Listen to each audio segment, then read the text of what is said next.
Здравствуйте!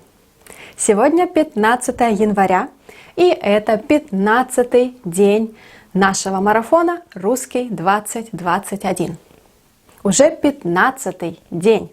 Началась последняя неделя марафона, самая интересная.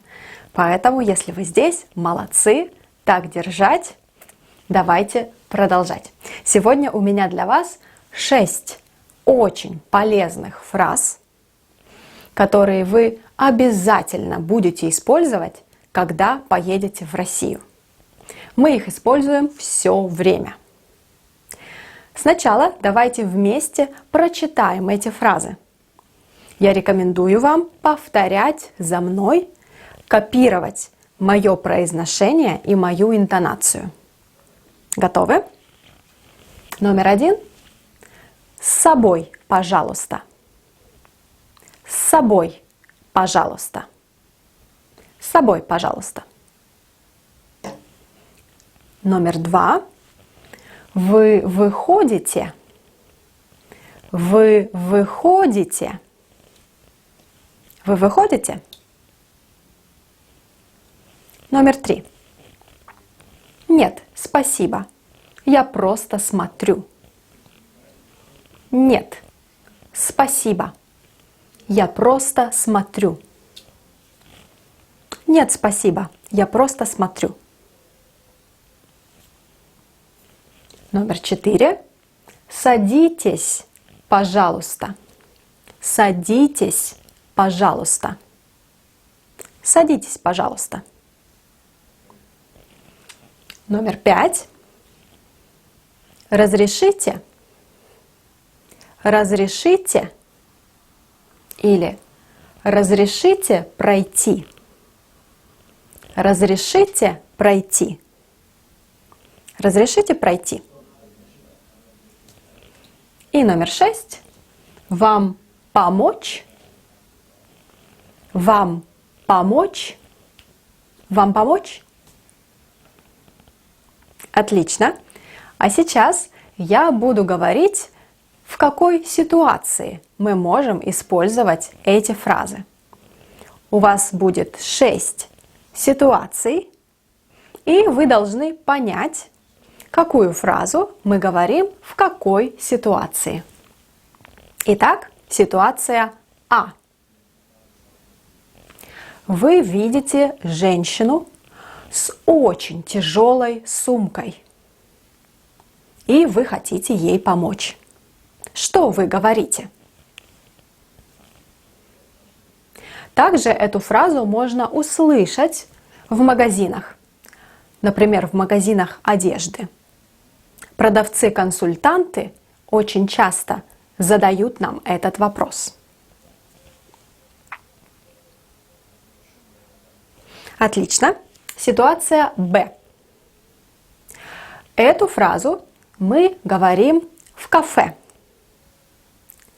Мы говорим эту фразу, когда мы не хотим сидеть в кафе, а просто хотим купить что-нибудь, например, купить кофе и идти дальше.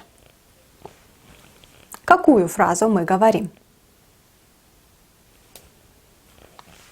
Молодцы! Ситуация В.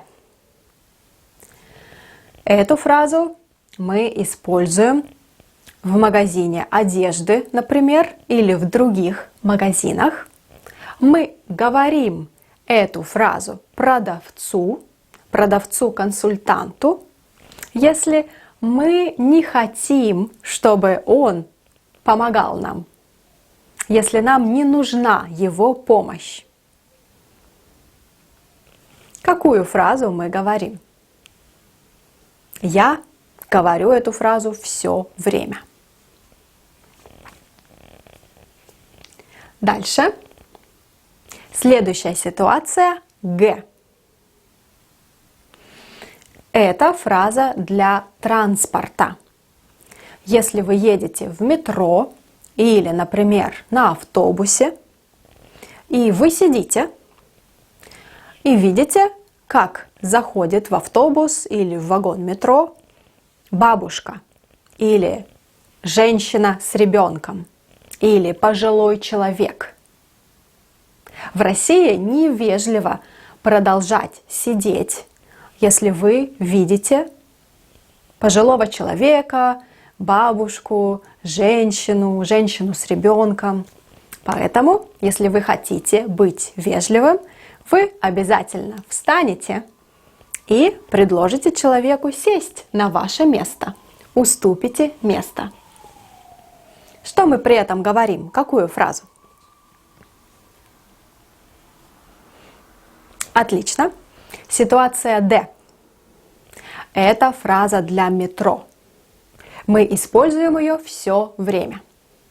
Если вы были в московском метро, вы знаете, что там часто очень много людей в вагоне, и иногда бывает сложно выйти из вагона, когда вам нужно, если вы делаете это в последний момент.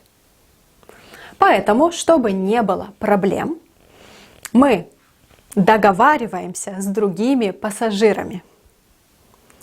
И мы спрашиваем их.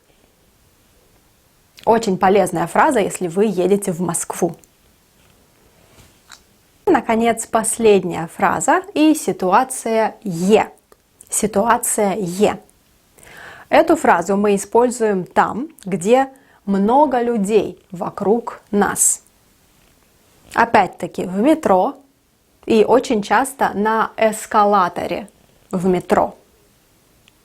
Представьте, вы на эскалаторе в метро. На эскалаторе стоит много-много людей, а вы спешите, и вам нужно идти.